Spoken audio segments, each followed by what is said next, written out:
Olá, meus amigos, olá, minhas amigas do Legislação Integrada. Aqui quem fala é o professor Bruno Valente e nossa conversa de hoje é sobre o informativo de número 781 do STJ. Antes de começar aquele convite, se inscreve no nosso canal, seja no Spotify, Deezer, Apple Podcasts, Google Podcasts ou no YouTube e ativa o sininho para ficar sabendo de todas as novidades. Nos segue também no Instagram, @legislação_integrada, onde todo dia tem novidade. E por último, aquele convite super especial, acesse legislaçãointegrada.com.br. Lá você vai conhecer o Clube da Lei, o clube de membros que dá acesso a todos os materiais de lei seca e jurisprudência do Legislação Integrada e a mais de 100 planos de leitura, planos por carreira e por edital, todos baseados em um material que é semanalmente atualizado. Tudo que você precisa para um estudo completo e atualizado de lei seca e jurisprudência. No nosso site você também vai conhecer o Mapa do Aprovado, esse curso que te ensina a organizar os teus estudos de uma forma super estratégica e baseada na tua realidade. E por último, a editora integrada, essa editora que nasce como uma parceira do concurseiro, naquele momento de publicar aquele livro que está ali na gaveta, aquela tese, aquela monografia, aquele TCC, e aí esse livro pode eventualmente ser muito importante em uma prova de títulos. Então, mesmo nas fases mais avançadas do concurso, o Legislação Integrada não te abandona. Então, meus amigos, sem mais delongas, vamos para o primeiro julgado do dia.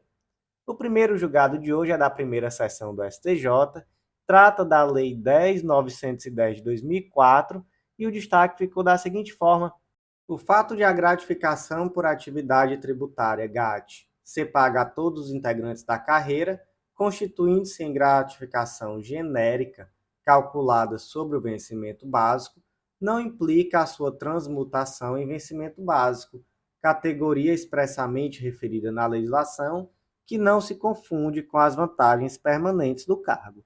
Então vamos lá. Primeiramente, o que é essa gratificação de atividade tributária? A lei número 10.910 de 2004, lá no artigo 2b, vai tratar sobre as espécies remuneratórias dos auditores fiscais da Receita Federal. E aí lá você verifica que no subsídio dos auditores fiscais da Receita Federal estão compreendidas as espécies remuneratórias que estão citadas nos incisos. Mas aí no inciso 1 você tem vencimento básico e no inciso 2 você tem essa tal dessa gratificação de atividade tributária. Então, tem outras espécies remuneratórias, claro, mas eu vou parar por aqui. Vencimento básico e gratificação de atividade tributária. E essa gratificação de atividade tributária, ela é recebida pelos auditores da Receita Federal de forma permanente e ela integra os vencimentos do auditor.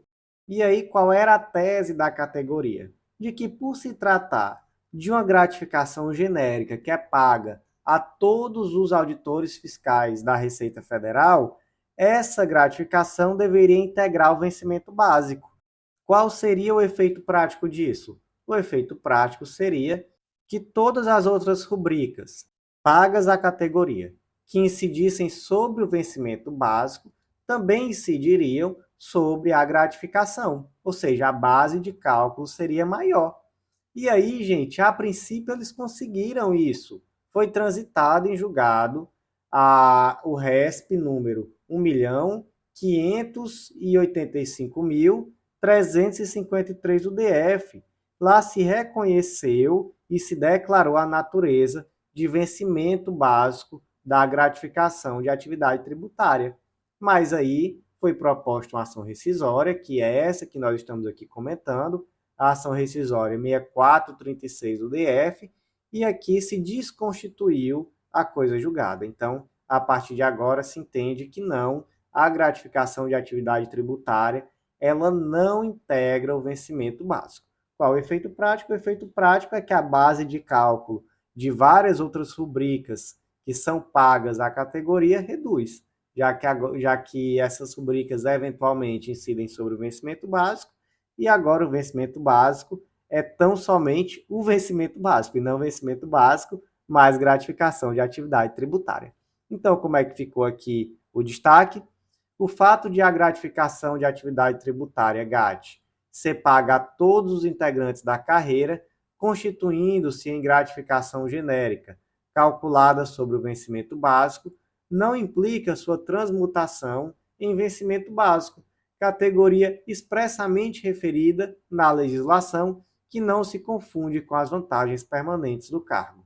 O próximo julgado do dia é da primeira turma do STJ, trata da Lei 9640 de 98 e o destaque ficou da seguinte forma: o adicional de gestão educacional, instituído pela Lei 9640 de 98, para o servidor investido em cargo de direção ou função gratificada nas instituições federais de ensino, não pode ser incluído na base de cálculo da vantagem pessoal nominalmente identificável, que é o VPNI, sob penas de bis e idem. Gente, um julgado aqui um pouco parecido com o anterior, mas aqui nós temos o tal do adicional de gestão educacional. Ele foi instituído na Lei 9640 de 98 e ele é adicionado à remuneração de servidores públicos que são detentores de cargo de direção ou função gratificada nas instituições federais de ensino. E nós temos aqui também a vantagem pessoal nominalmente identificável, que é o VPNI, que consiste em um percentual sobre o valor equivalente à diferença entre o vencimento do cargo efetivo e o do cargo comissionado da função de confiança. E aí, esse VPNI normalmente é conhecido como o quinto ou os quintos, que incidem sobre a remuneração desse servidor. E aí o debate é um pouco parecido com o debate do julgado anterior. A questão aqui é se esse VPNI ele pode incidir também sobre o adicional de gestão educacional. E aí se entendeu que não.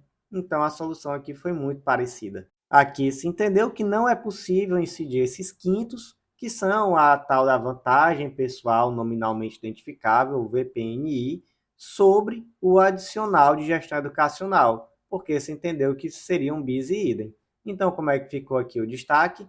O adicional de gestão educacional instituído pela Lei 9640 de 98 para o servidor investido em cargo de direção ou função gratificada das instituições federais de ensino não pode ser incluído na base de cálculo de vantagem pessoal nominalmente identificável, VPNI, sob pena de bis e idem.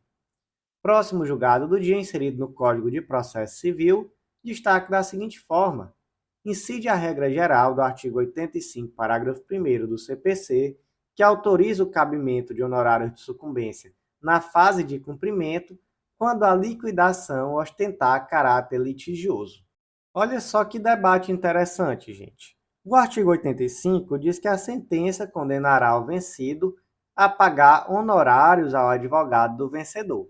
Parágrafo 1º, são devidos honorários advocatícios na reconvenção, no cumprimento de sentença provisória ou definitivo, na execução resistida ou não e nos recursos interpostos cumulativamente. E aí eu pergunto, e na liquidação de sentença? Perceberam que aqui no dispositivo não trouxe a tal da liquidação de sentença, né? Mas e aí? Vai incidir ou não honorário de sucumbência na fase de liquidação de sentença? E aí o STJ disse, incide, desde que a fase de liquidação de sentença, no caso concreto, ostente caráter litigioso. Se tiver caráter litigioso, então vai incidir também honorário de sucumbência na fase de liquidação. Outros pontos interessantes do julgado. O julgado reafirmou o tema repetitivo 1076, ou melhor, não reafirmou, né? Utilizou como fundamento em determinado momento do acórdão, ao afirmar que não é possível a apreciação equitativa de honorários quando o valor da causa for alto, já que, na verdade, só é possível a apreciação equitativa de honorários quando o proveito econômico obtido for inestimável e irrisório ou quando o valor da causa for muito baixo. Então, nada dessa brincadeira de estar fixando um honorário bem baixinho com base em equidade quando o valor da causa for alto. E o segundo ponto aqui também muito interessante foi que se entendeu que o artigo 25 da Lei 12.016/2009, que é a Lei do Mandado de Segurança, que afirma que não cabe condenação ao pagamento de honorários advocatícios no rito do mandado de segurança, esse dispositivo não se aplica ao cumprimento de sentença de uma ação originária que seja um mandado de segurança. Então, está restrito tão somente à fase de conhecimento do mandado de segurança. Por quê? Porque, de acordo com o que decidiu aqui o STJ, na fase de cumprimento, a legitimidade passiva deixa de ser da autoridade impetrada e passa a ser do ente público ao qual se encontra vinculada. E aí, neste momento, vai ser aplicada a regra geral acerca da fixação de honorários contra a Fazenda Pública. Vai estar lá no artigo 85, parágrafo 1º do Código de Processo Civil. Então, como é que ficou aqui o destaque? Incide a regra geral do artigo 85, parágrafo 1º do Código de Processo Civil, que autoriza o cabimento dos honorários de sucumbência na fase de cumprimento, quando a liquidação ostentar caráter litigioso. Próximo julgado do dia da segunda turma do STJ foi inserida no arquivo de súmulas e o destaque ficou da seguinte forma: os limites subjetivos e objetivos da coisa julgada não podem ser analisados pelo STJ na via do recurso especial por infringir o disposto no enunciado da súmula 7 do STJ. O que diz a súmula 7? Que a pretensão de simples reexame de prova não enseja recurso especial. Então, gente, no caso concreto aqui, o acórdão entendeu que o título executivo era inexigível e o fundamento central foi a coisa julgada. E aí, por meio desse recurso especial, pretendeu-se mostrar que não existia coisa julgada. Então, veja só, matéria de fato, né? Não é uma tese jurídica aqui que está sendo debatida. Está sendo debatido se existia ou não uma coisa julgada. E aí não é possível, por meio de recurso especial, esse reexame de prova, esse reexame de matéria fática. Então, como é que ficou aqui o destaque? Os limites subjetivos e objetivos da coisa julgada não podem ser analisados pelo STJ na via do recurso especial por infringir o disposto no enunciado da súmula 7 do STJ. Próximo julgado do dia da terceira turma do STJ foi inserido no Código de Processo Civil destaque da seguinte forma: a representação de criança ou adolescente por seus pais vincula-se à incapacidade civil e econômica do próprio menor, sobre o qual incide a regra do artigo 99, parágrafo 3º do Código de Processo Civil. Mas isso não implica automaticamente o exame do direito à gratuidade com base na situação financeira dos pais. Imagina, gente, aqui um caso concreto. Imagina que a Maria tem um filho, o Enzo, e esse filho propõe uma ação de alimentos em face do seu pai, o Joaquim, representado pela sua mãe Maria, obviamente, e aí, na análise desse pedido, a juíza nega a gratuidade judiciária por afirmar que Maria tem um bom emprego, tem uma boa renda e que por isso Enzo não é hipossuficiente. A fundamentação dessa negativa está correta?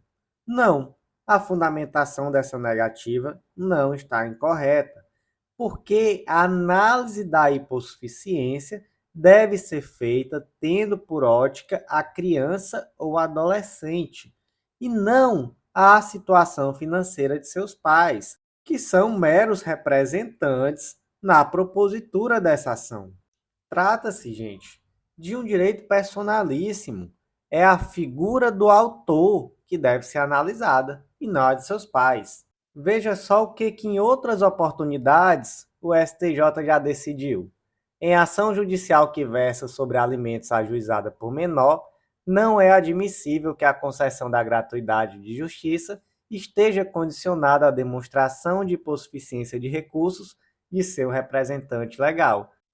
Agora uma tese do STJ, é a tese 6 da edição 149. Nas ações ajuizadas por menor, em que pese a existência da figura do representante legal no processo, o pedido de concessão de gratuidade da Justiça deve ser examinado sob o prisma do menor, que é parte no processo. Aí você me diz assim, então, sempre a criança ou adolescente vai ter gratuidade judiciária, porque criança e adolescente não tem dinheiro. É por aí, gente? Eu acho que não. Pode sim, que pode ser que a criança seja rica, ela pode ter recebido uma herança, ela pode ter um patrimônio, ela pode trabalhar em alguma medida. Vou dar aqui um exemplo extremo. Eu sigo um adolescente, hoje ele deve ter uns 16 anos, eu sigo ele em rede social, e quando esse menino tinha uns 12 anos, ele começou a operar no mercado financeiro. Ele disse que a pretensão de vida dele era ser rico, e que ele viu que mercado financeiro era bom para ficar rico. Com uns 12 anos esse menino percebeu isso. E aí ele começou a operar, começou a aprender sobre o assunto, a vender curso. E hoje eu acho que esse menino com 16 anos já ganhou mais dinheiro do que talvez eu vá ganhar na minha vida todinha. Então, ele não é hipossuficiente, isso eu tenho certeza. Se ele propõe uma ação de alimentos em face do pai, em face da mãe, possivelmente ele vai ter que pagar custas. E eu acho até que é mais fácil o pai ou a mãe pedirem alimentos dele, no caso concreto. Mas é isso, ele tem dinheiro. Então não é verdade que necessariamente a criança ou adolescente vai ser sempre hipossuficiente. Não. Mas essa hipossuficiência deve ser vista sob a ótica dele e não sob a ótica dos seus genitores. Então, como é que ficou aqui o destaque? A representação da criança ou adolescente por seus pais vincula-se à incapacidade civil e econômica do próprio menor, sobre a qual incide a regra do artigo 99, parágrafo 3º, mas isso não implica automaticamente o exame do direito à gratuidade com base na situação financeira dos pais. Próximo julgado do dia foi inserido no Código de Defesa do Consumidor e ele diz respeito à Convenção de Montreal. O destaque ficou da seguinte forma: a indenização por destruição, perda, avaria ou atraso de carga em transporte aéreo internacional será limitada a 17 direitos especiais de saque, a menos que tenha sido feita a declaração especial de valor ou que tenha ocorrido qualquer das demais hipóteses previstas em lei para afastar o limite de responsabilidade previsto no artigo 22, inciso 3 da Convenção de Montreal. Gente, primeiro ponto, só aqui sendo um pouco chato em relação a essa tese, mas acredito que o correto aqui não seria 17 direitos especiais de saque, mas sim 17 direitos especiais de saque por quilograma, que é o que está lá no artigo 22, inciso 3 da Convenção de Montreal. Mas vamos lá, vamos entender. O que é essa tal dessa Convenção de Montreal? É uma convenção que foi internalizada no ordenamento jurídico brasileiro pelo Decreto 5910 de 2006. Ela se aplica ao transporte internacional de pessoas, bagagens ou carga, efetuado por aeronaves mediante remuneração. Então, essa convenção ela vai tratar daquele transporte internacional por via aérea.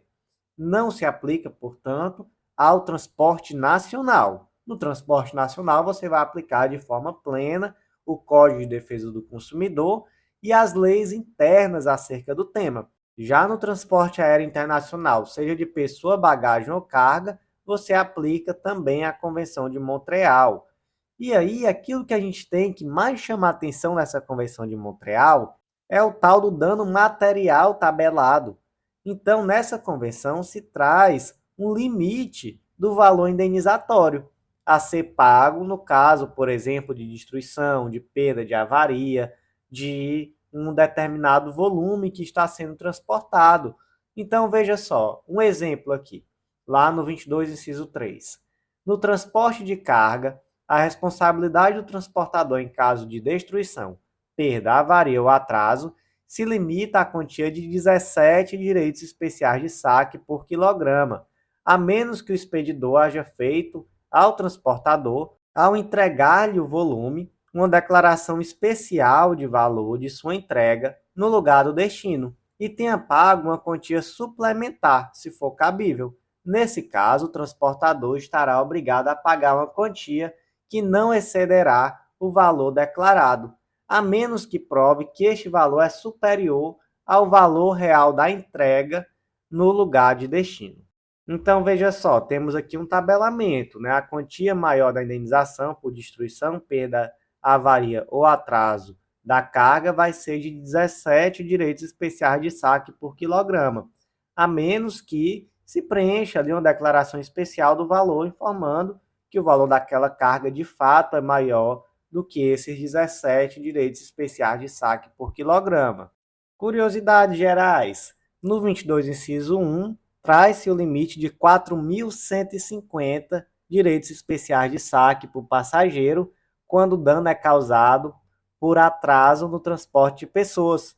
E temos aqui também o limite de 1.000 direitos especiais de saque por passageiro quando se trata de uma responsabilidade no transporte de bagagem. E aí, quando houver aí destruição, perda, avaria ou atraso no transporte dessa bagagem. Então, tem uns valores aí bem maiores que esses 17 direitos especiais de saque por quilograma. Segunda curiosidade, esse valor do tal do direito especial de saque, ele leva em consideração a cotação de várias moedas. Existe uma lista, não sei se são 5 moedas, então tem lá dólar, euro, tem a moeda chinesa, enfim, tem uma série de moedas. E hoje não, né? Eu vi a cotação no dia 9/8/2023, ontem. O valor de um direito especial de saque estava R$ 6,55. Então, esse é o valor do direito especial de saque, ele muda todo dia de acordo com a cotação. Aprofundando aqui um pouco mais, lembrem-se que é possível a tarifação no transporte aéreo internacional do dano material, mas do dano moral não. O dano moral ele não é tarifado, em relação ao dano moral se aplica o Código de Defesa do Consumidor. Então temos aqui tese da edição 164 do Jurisprudência em Teses, as teses números 6 e 7, dizendo exatamente isso. No caso dos danos materiais prevalece a Convenção de Montreal, mas no caso dos danos morais não, se aplica, na verdade, o Código de Defesa do Consumidor. Outro ponto importante, existe uma tese de repercussão geral, é o tema 210, que traz exatamente essa prevalência da Convenção de Varsóvia e de Montreal em relação ao Código de Defesa do Consumidor, no que diz respeito à limitação de responsabilidade das transportadoras aéreas de passageiro, aqui obviamente falando de voos internacionais. Então, gente, como é que ficou aqui o destaque?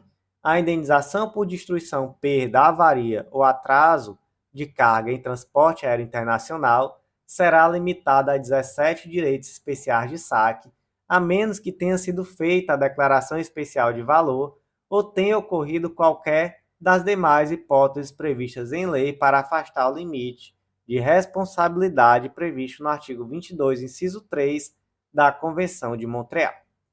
Próximo julgado do dia é da quarta turma do STJ, foi inserido no Código Civil, e o destaque ficou da seguinte forma: no contexto de propaganda comparativa ofensiva, não é viável impor a obrigação de indenização por danos materiais sem a devida demonstração do prejuízo. Gente, aqui é um caso concreto que talvez, se alguém puxar na memória, vai lembrar, mas foi uma propaganda veiculada pela Nissan no ano de 2011. Eu confesso, eu espero não ser cancelado por isso, mas eu morri de rir quando eu reassisti aqui essa propaganda. E é uma peça publicitária do veículo Nissan Frontier que se intitula Agroboys. E essa peça publicitária já começa com a frase: Nissan Frontier dedica esta música aos sensíveis concorrentes. E aí você vê uma dupla sertaneja chamada Hilux e Maloc, que é ali uma clara referência aos veículos da concorrência, que é a Volkswagen Amarok e a Toyota Hilux. E os cantores sertanejos da dupla Hilux e Maloc estão cada um em cima da carroceria de um veículo Toyota Hilux e de um veículo Volkswagen Amarok. E aí eles cantam a musiquinha que, de fato, tem uma conotação bem depreciativa em relação a esses veículos. Quem quiser ver o vídeo para tirar suas próprias conclusões, o link está lá no material escrito. Mas, gente, em resumo, o STJ entendeu que dano moral aqui é presumido, porque realmente não houve aqui uma propaganda comparativa técnica trazendo aspectos de um carro, do outro. Não foi isso que foi feito. aqui realmente se buscou ridicularizar a concorrência. E aí dano moral em ré ipsa. Mas dano material não. Se entendeu que dano material demanda a demonstração do efetivo dano. Então não há como se condenar aqui a Nissan a pagar danos materiais se a Volkswagen e a Toyota não conseguiram demonstrar de forma efetiva de quanto foi esse dano material, quanto foi que elas deixaram de vender por causa desse comercial, enfim, de que forma eles sofreram um dano material efetivo. Dano moral não, dano moral foi presumido, mas em relação ao dano material não é possível a presunção. Então, como é que ficou aqui o destaque? No contexto de propaganda comparativa ofensiva, não é viável impor a obrigação de indenização por danos materiais sem a devida demonstração do prejuízo. Próximo julgado do dia da quinta turma do STJ trata do decreto 11.302 de 2022, que é o decreto sobre o indulto natalino daquele ano de 2022. E o destaque ficou da seguinte forma: a melhor interpretação sistêmica da leitura conjunta dos artigos 5º e 11 do decreto 11.302 de 2022 é a que entende que o resultado da soma ou da unificação de penas efetuado até 25 de 12 de 2022 não constitui óbice a concessão do indulto àqueles condenados por delitos com pena em abstrato não superior a 5 anos, desde que 1. Cumprida integralmente a pena por crime impeditivo do benefício. 2. O crime indultado corresponda à condenação primária, conforme o artigo 12 do decreto. E 3. O beneficiário não seja integrante de facção criminosa, que está lá no artigo 7º, parágrafo 1º do decreto. Meus queridos, em primeiro lugar, o indulto natalino de 2022, ele trouxe, dentre outras circunstâncias, que esse indulto será concedido às pessoas nacionais e estrangeiras condenadas até 25 de dezembro de 2022, que sejam acometidas, e aí trouxe algumas doenças, como, por exemplo, a AIDS em estado terminal, trouxe paraplegia, tetraplegia, cegueira, pessoas com doença grave permanente, que imponham ali a necessidade de cuidados contínuos, enfim.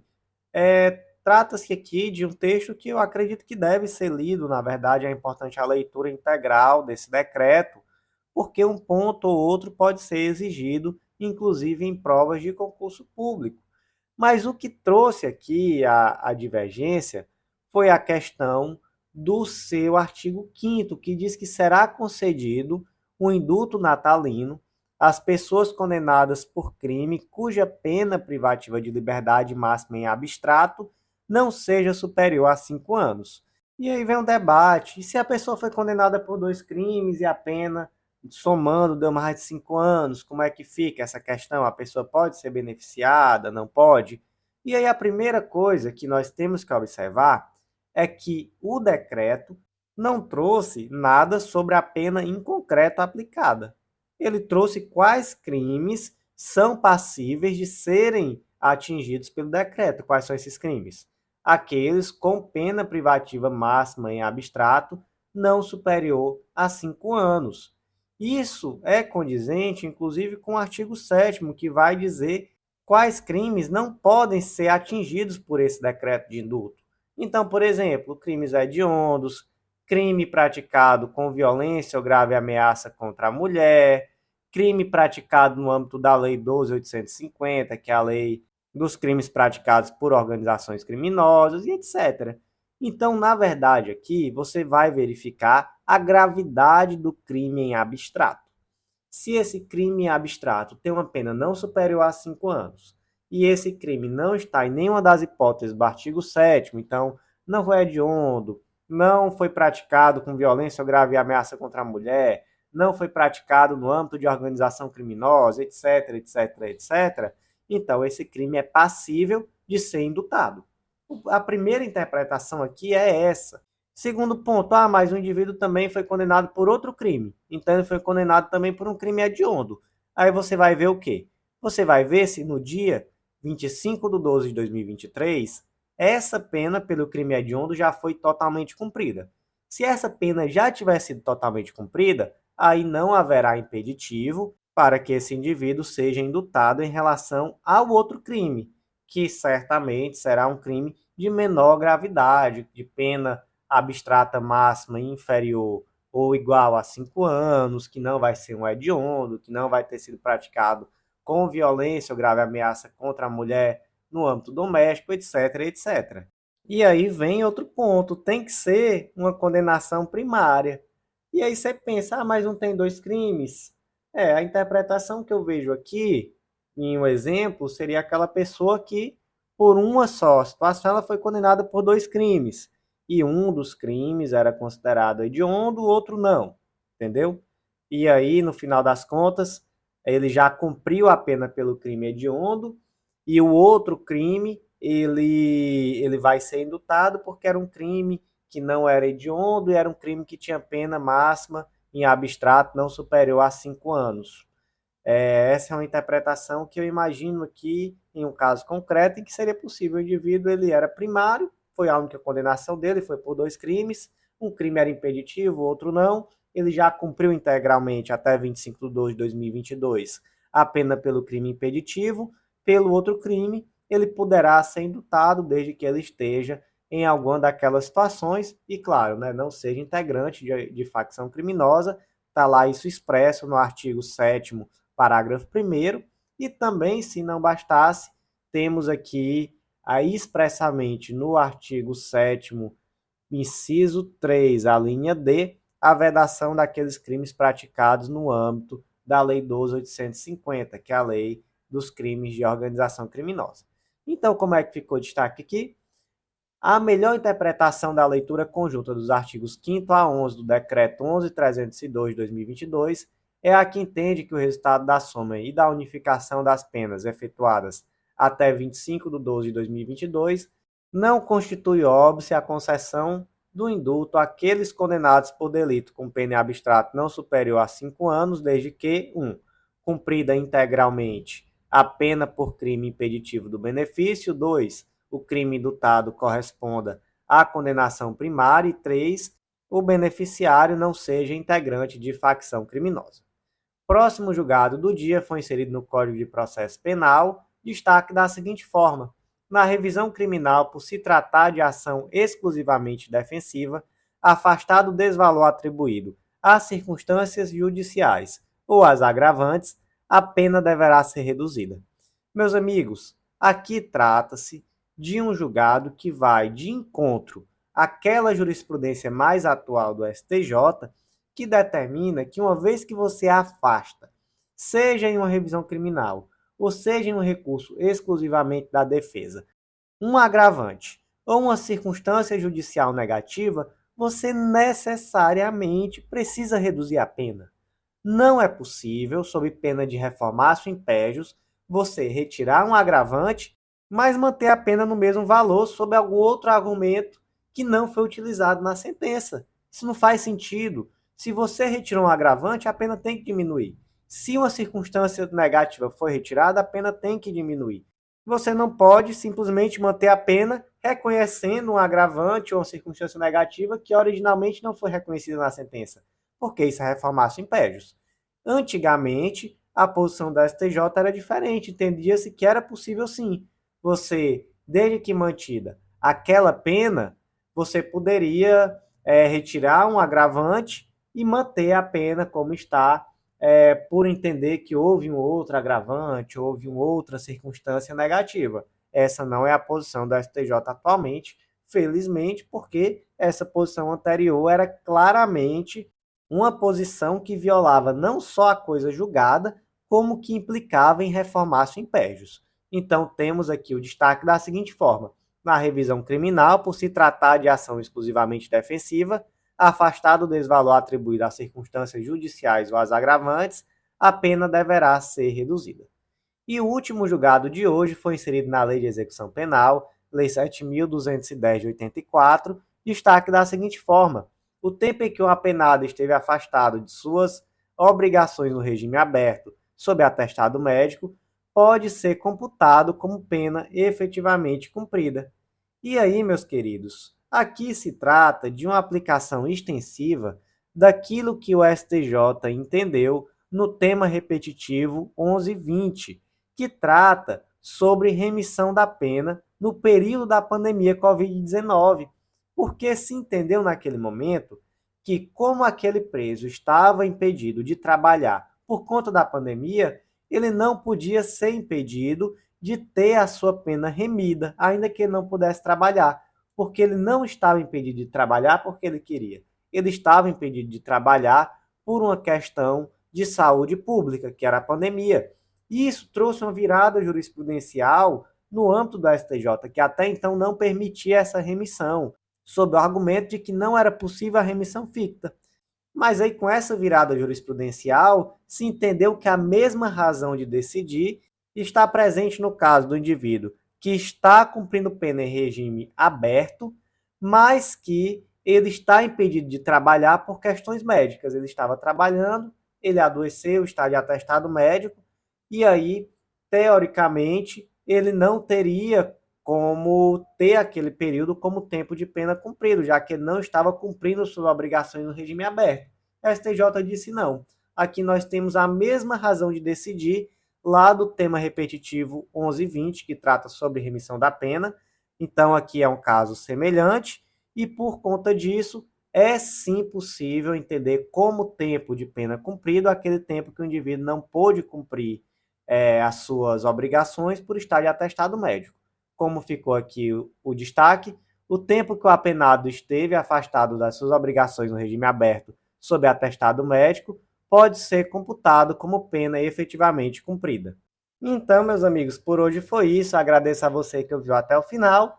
Não deixa de se inscrever no nosso canal e de acessar nosso site legislaçãointegrada.com.br. Vem fazer parte do Clube da Lei, esse clube de membros que vai te dar um estudo completíssimo de lei seca e jurisprudência, tudo em uma assinatura única, com material semanalmente atualizado e com mais de 100 planos de leitura focados no seu objetivo.